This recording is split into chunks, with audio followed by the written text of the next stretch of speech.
Hi, I'm Kelly, and if you're new to my channel, welcome. This channel is basically a video diary of my journey with keratoconus and its treatment options. So in my past videos, I've talked about my corneal transplant and my corneal cross-linking. If you're new, I've had a corneal transplant on my right eye and corneal cross-linking on my left eye. So I've followed those treatment options in my recovery through those treatment options. And now that I have been through the recovery process, I will be covering just life with keratoconus and how I deal with things, how I problem solve with keratoconus, I guess.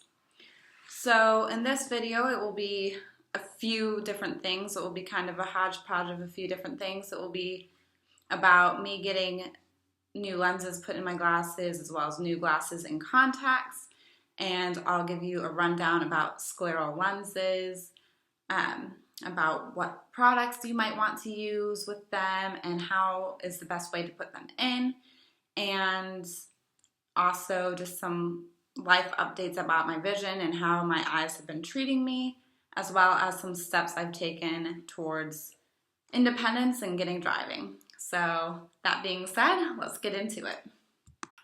First, I'm going to talk about the appointment getting my glasses and contacts and just quickly go over my glasses, just show you, obviously these are the ones that I've had for a while, and then show you my new pair.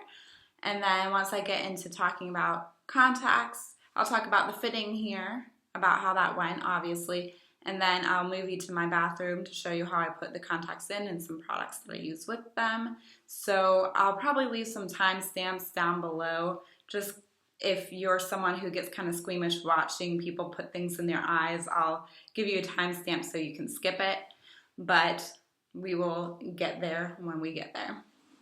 So for my eye doctor appointment, I had to go to an optometrist outside of the eye doctor that I go to for my follow-up appointments. The doctor that did my transplant and my cross-linking is the same office that did my follow-up appointments. But they don't fit for glasses, and they don't do the refraction, for the glasses there. You actually have to get that done by the optometrist that is giving you your glasses and contacts. So I went with a optometrist that I've been to before. I've been comfortable with him, and he fitted me for scleral lenses. He has experience with eye diseases and diseased eyes, so I think that's a good indicator of how easy the person is going to make the process for you. This optometrist that I went to makes the process super easy. If you have questions and you ask him, he's super open and honest about answering them for you, which brings me to a question that I had in my last video, which I'll tell you what his answer was slightly because I don't know the exact answer anymore. I forgot it. It's been a little while since I've been there. But he makes it super simple, and since he has experience with diseased eyes, I don't have to explain to the people there that I'm not going to be able to see everything perfectly, which is always a pain in the butt if someone doesn't understand that my vision's not perfect. It won't be. You might be able to refract it pretty well now, get a good, read on me now because I've had a transplant and cross-linking. But for doctors that don't have experience with that, it becomes a little bit of a challenge. So they don't talk down to me like I'm an idiot if I can't read the numbers or the letters. The last person who did a refraction on me was at my eye doctor who did the transplant and everything, but it was unofficial. She was funny in the fact that she wanted me to read more lines. She's like, I'm pushing you, I know. And she was, but she got me to 20/20 in my left eye and 20/50 in my right eye, and that's with glasses. So I went to this optometrist, and they did the full gamut of tests as usual. And when it came to the eye chart, one of the things that he does that I really enjoy is that once he has the major adjustments done to the refraction goggles, he allows you to make fine-tune adjustments. So he'll actually tell you to place your hands on the adjustment knobs and to twist them until you get the clearest vision that you have. And that's nice because it's hard to describe to these people to your eye doctors. It's hard for me to describe to the eye doctors exactly when my vision is the clearest, especially if they're just doing the 1 and 2 and flipping over the lenses and the refraction goggles. So when he gives me the knobs, like, it allows me to fine tune it and actually know how well I'm seeing at that point. So you know how it goes as far as finding a prescription for glasses, I'm sure. But excuse me, sorry. Just trying to get comfortable. For scleral lenses, it's the same as far as the refraction goes, but in the case of the optometrist that I go to, he has sample contact lenses that you put in, and scleral lenses kind of have to settle down in your eye a little bit because they kind of glide around for a moment until they kind of dry and adhere better to your eye, I guess. So they put in sample contact lenses, they test your vision on the eye chart with the sample lenses in, they measure the amount that the contact domes over your cornea, and I mean, that's the main thing. They make sure that it's doming properly, they'll adjust that if need be, make sure that you're getting the right prescription. That's basically the fitting. They give you the sample contacts. I think it was about a week until I had the actual contacts. So not long at all, and about a week until I had the glasses too. So they came in at the same time. I asked him about the red and green on the eye chart that one of the doctors at the place where I got my transplant did on me, and he said, well, you know, it's a test where our eyes take in different rays of light differently in a different manner. So when they use the red and green on there, they're trying to get the sweet spot of the wavelengths of light that are being processed by your eye. So I don't know all of the details anymore. He told me, he explained it to me, but I just forgot. But it's interesting because I didn't know what that was for, and I didn't think to ask the eye doctor at the last place, and I know they're busy, so I was like, hey, what is this for? Do you know? And he's like, I do, and this is what it is. So I appreciate that he explained that for me. Also, I guess I'll wait until I talk about scleral lenses and tell you what he mentioned about that. So they're my glasses I've seen before, and I've got new glasses, not too much different, a little bit bigger. I didn't really like them at first, to be honest.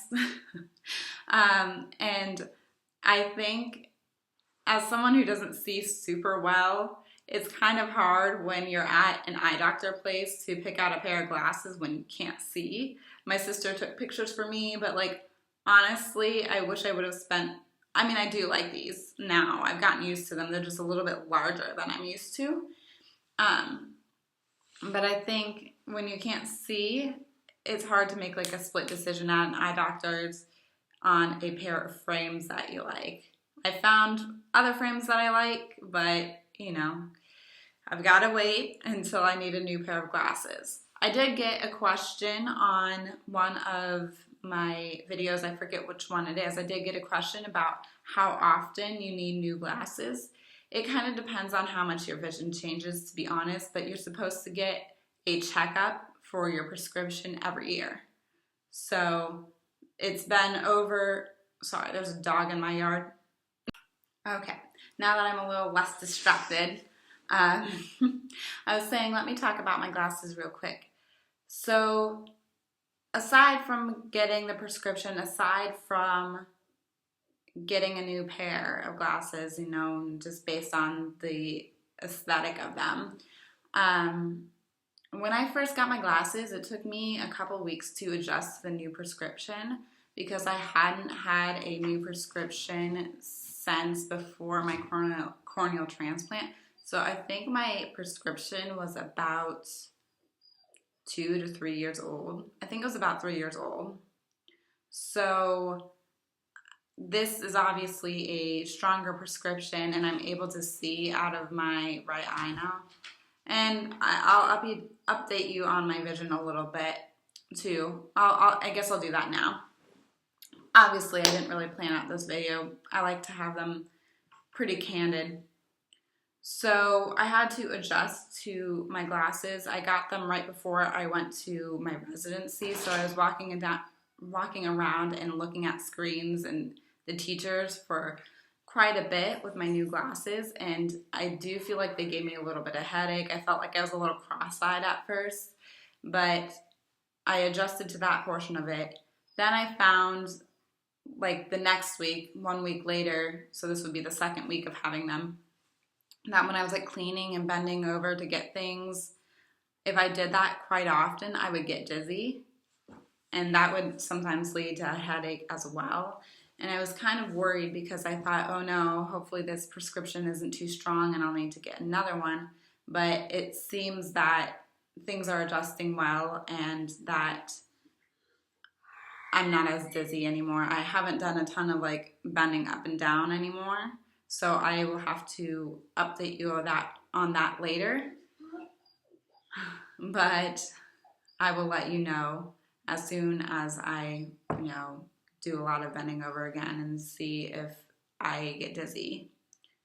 As far as my vision with glasses, I think I told you how they were able to refract me before. I think it's probably about the same. It's a little blurry, but like nowhere compared to where it was before the transplant and before getting new contacts and glasses. Again, contacts, I haven't really mentioned this before, but someone has asked me in the comments, and I will address that now. So between glasses and contacts, most people are probably going to suggest to you that you wear contacts.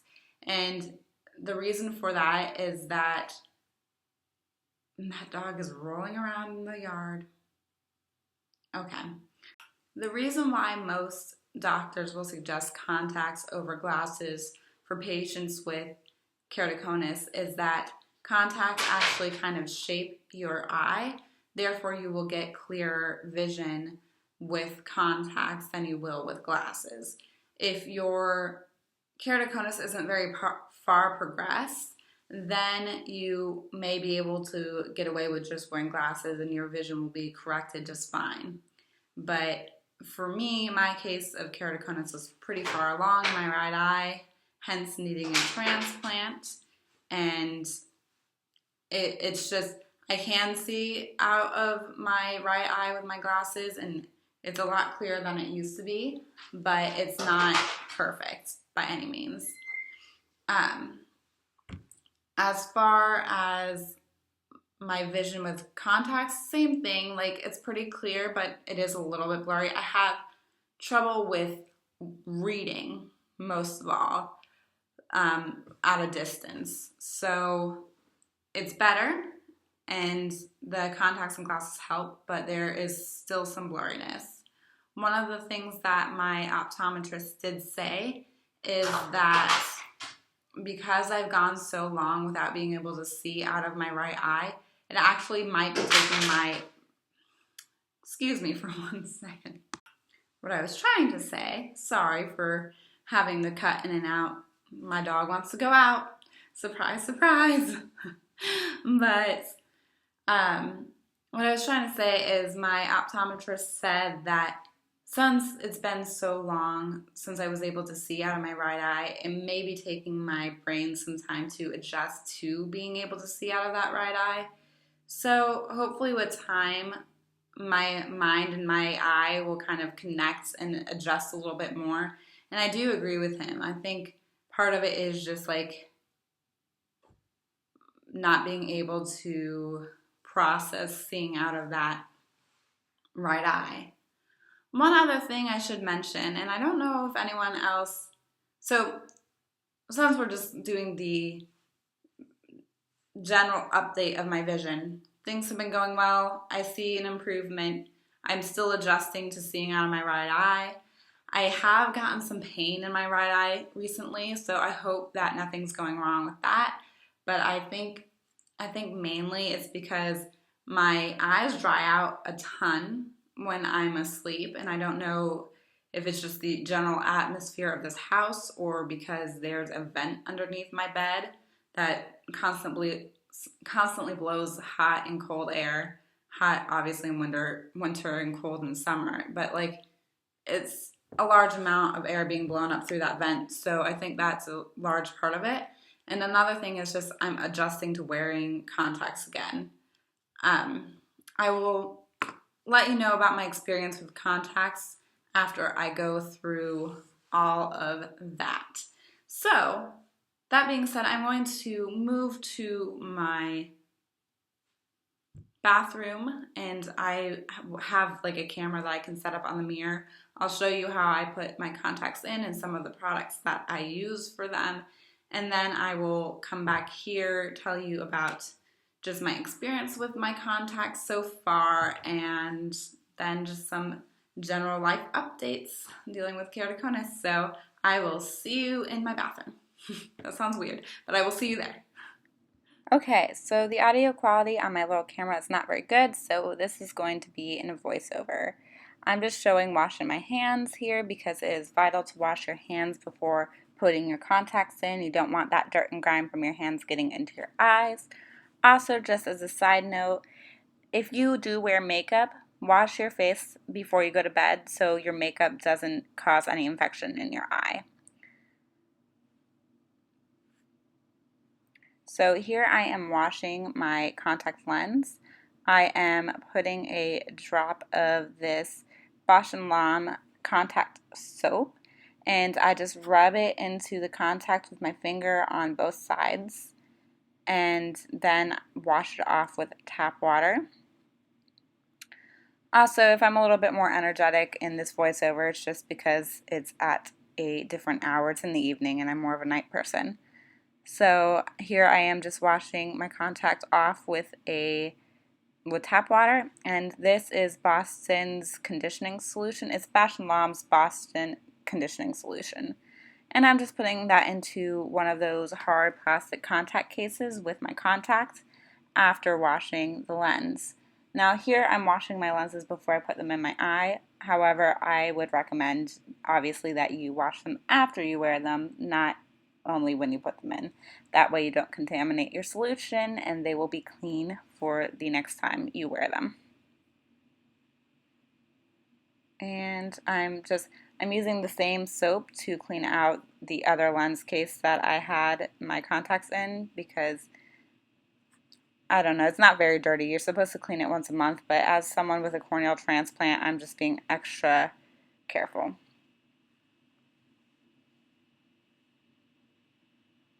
And fiddling about with things. Sorry, clearly I could have cut this video a little bit better.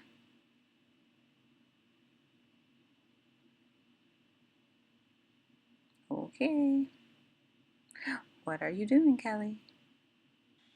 I just take my thumb, my index finger, and my middle finger to form a tripod like this. If you have the plastic monopod or the rubber monopod that they give you when you get these contacts, that's great, but I don't have it. These are Blink gel tears. They are lubricating eye drops, and I use them to fill my contact lens with solution before putting it into my eye. I find that 3 drops works the best for me because it leaves just a little bit of space for the contact to adhere to my eye.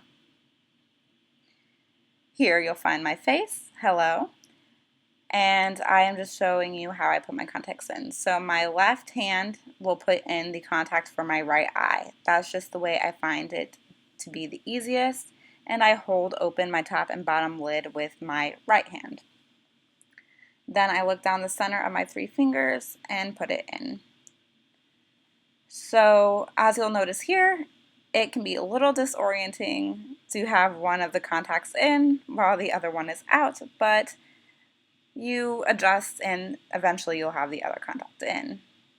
So here I am just doing the same thing to my left eye.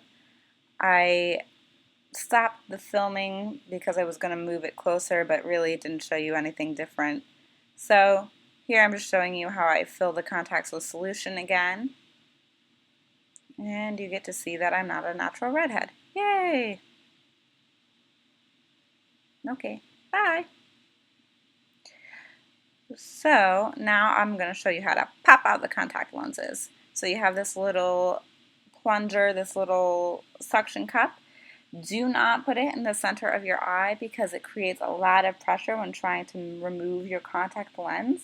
So I say take it and put it towards the bottom of the contact, and that makes it a little bit easier to take off your eye. Now I have scary eyes, but I'm just demonstrating that I like to put on the blink eye drops after I take out my contacts as well. I don't really have many left in here, so I only put them in one eye. And I put my glasses on. So now I'm just going to dab, not rub my eyes. And here I'm just showing you that you want to close up everything. You want to put the caps on everything that you've used. Make sure you seal them up because you do not want bacteria growing in these things. Clearly I had a little trouble with this one. Yeah, okay. So close everything up. You don't want bacteria growing in these containers of yours.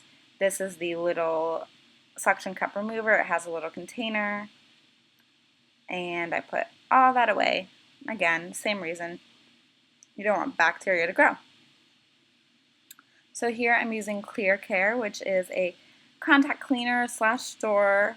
I mentioned in the outro here that I used to use it all the time, but really now I only use it for deep cleaning. You have this cool little case that you unscrew. You've got this Clear Care solution, which is a hydrogen peroxide solution. That red cap there, when a cap is red, it means don't put it in your eyes. That's not actual sign language. Don't judge me. I just figured it was an easy and universal thing to understand with a cross and pointing to my eye. But if you know actual sign language, don't worry. I know that's not correct. So this little container opens up. Well, it will if you understand that there are little tabs at the bottom of them. Then you can flip it back and forth like this. So the blue one is for your right eye and the white one is for your left. I don't know if all the cases are the same, but on this one is blue for my right eye and white for my left. I put my right eye in the blue anyway because blue is my favorite color. That's how I remembered without even reading that the blue was for the right. So you put your contact in the little half sphere and then you close it up. And then you will fill the other half of the container with the hydrogen peroxide solution. So here's a little container. There is a fill line which is off camera. I apologize for cutting it off. But there is a fill line. I would actually recommend going just a little bit under the fill line. I don't know if it recommends that, but this solution does bubble up because it is hydrogen peroxide. And it will spill out the top of the container. So I recommend filling it just a little bit underneath the fill line because you don't want to really make a mess. It's happened too many times. It happened after this video. So here I'm trying to show you that it bubbles, but my hand is in the way. And you might be able to see it bubble here. So that's all. And I will cut back to me in a less hyper state. I hope you enjoyed that little game of charades I played. It's going to take a little bit of editing for me to add in some voiceover, but that is how I clean my contacts, put them in, take them out. So what I would suggest is, you can use whatever you like, but this is what I personally use and what I personally suggest. The Clear Care stuff that I used in the video, I don't use all the time. I recommend that if you want to deep clean your contacts. I used to use it all the time when I had rigid gas permeable lenses. And you're supposed to leave them in there for at least like 8 hours, something like that. So once you put them in there, you need to let them sit there for a little bit. I think it's because it's a hydrogen peroxide solution and you want it to all, get cleaned, and you want it not to sting your eyes. Although I highly recommend you wash them off before you put them in your eye anyway. So I will explain all of that when I do my voiceovers. So you already know the information by now. But I would recommend, at the bare minimum, if you're going to wear your contacts, take some of those blink drops with you. That way, if they get dry and irritated, you can put some drops in them to, help them slide a little bit better and for them to be a little bit more hydrated. I recently had an experience where I went skating with my contacts in, and my eyes were terribly, terribly irritated afterwards because I think I was going at it while I was skating that day. So I was going fast. I was doing a lot of spins and jumps. So the air around me dried out my contacts. So I was not in a pleasant mood after that. I would recommend that if you're only going to take your drops, take some tissues with you so you can dab off your eyes later. And for me, when my contacts are irritating my eyes, it makes my nose drip too. So it'd be good to have some tissues nearby. Also, if you want to be totally prepared, I highly recommend bringing your contact case and the suction cup remover with you so you can take them out, and also your glasses so you can see if you do take your contacts out. It's a lot to take with you, but if you are worried about your contacts feeling dry and irritating your eyes, I would recommend you bring that additional supply of things with you to make sure that you can take them out if you need to. I use the Blink eye drops. I like those because they are lubricating, so they have a little bit more thickness to them. They're a little bit more viscous than just a typical eye drop, so I like those ones quite a bit. The Boston solution is to condition your lenses when they're in the standard case, and that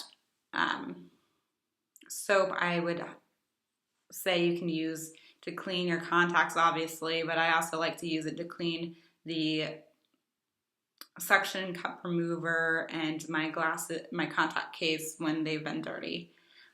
So I will explain that in depth as I show the footage of me putting in my contacts and cleaning the case and all that. So as far as wearing my contacts, they have irritated my eyes, and they are scleral lenses. But for the most part, they're fine. I had to take some time to get used to them. But I just would say if you're going to be in a windy place for a long time, take some eye drops. Same with if you're going to be in a dusty place. In fact, if you're going to be in a dusty place, I wouldn't necessarily recommend you wear contacts. When I was in sculpture, when I was in undergraduate school and my major was sculpture, my professor said if you wear contact lenses, don't wear them in the wood shop if you're going to be working in there because they will get irritated and it won't be a good time for you. So that is all. Well, I have one more thing to say actually. So this is almost all the video. It will take a little bit of editing, this one, so it might not be up until this weekend or early next week. But so I have my driver's permit now. I took the online driver's education course. It wasn't necessary at my age because I am 25. So it wasn't required, but I took it just so I would have a refresher course. And so I took that. I went to the BMV this past weekend, and I took the tests, and I had a little bit of difficulty when they did the vision test, and that was just towards the far right, which makes sense because, that's my transplanted eye and it still has a little bit of difficulty. So I have my permit. I am just waiting on a car that I can practice you wouldn't practice on it, but a car I can practice in and a driving instructor to be available. I did sign up for an in-car driving lesson program, but they kind of make you jump through hoops to begin it. They make you call the driving school that you're driving with and have them tell them that you don't have a permit or a license, which I do, but I only have the temporary one right now, so I don't have a DLN right now. So we will see how that goes. I'm kind of under the gun because I have to get driving, or at least be driving soon after I start the fall semester, because I'm beginning practicum or clinical, which I will be driving to the location and observing art therapists work. So that is it for now. Hopefully I will update you more as I get driving more often. And I have to do a Q&A video. I will do that probably by the end of next week. I promise. This time I'll get it because I'm almost done with my summer course. So next week, once I'm done with my summer course, I promise I will get a Q&A video put online where you will ask your questions on that comment section, and then I will answer in the following video. All right, I hope you all have a wonderful day, and I will see you next time. Bye.